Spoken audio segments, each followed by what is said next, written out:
то ли Наташа, то ли Вася пишет фактически победа России, поскольку мы снайпанули вашего президента и война закончилась из-за неспособности вашей вести войну, потому что командовать было неким. Вау, что за фильм получилось бы.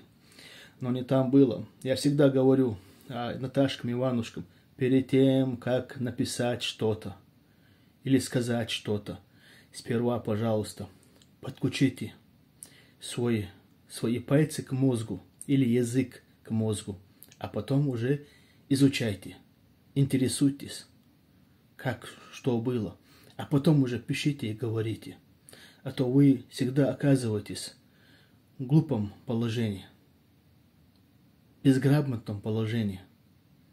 Вы несете всякое, просто то, что в голову приходит. А потом, когда мы вам отвечаем, люди же это видят, то, что вы написали.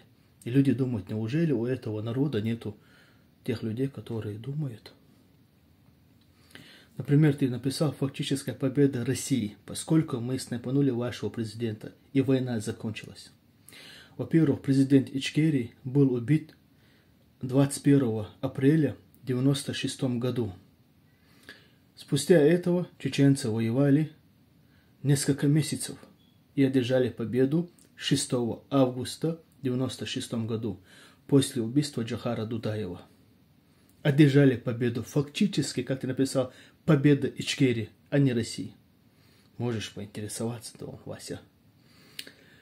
Дальше ты говоришь, закончилось из-за неспособности вести войну, потому что командовать было неким. Во-первых, командовать никому не надо было. 99% чеченцев, которые воевали за свою страну, были добровольцами. Добровольцами, которые воевали за свой дом, за свою улицу, за свой город, за свое село, за своего мать, отца или детей, семьи, своей родины, своей веры.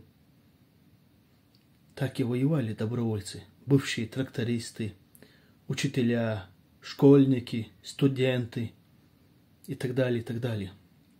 Понимаешь, командовать и не надо было. И после убийства Джохара Дудаева, наоборот, чеченский народ одержал победу, не отпустил руки. Потом был вице-президент Зулимхан Дарбиев.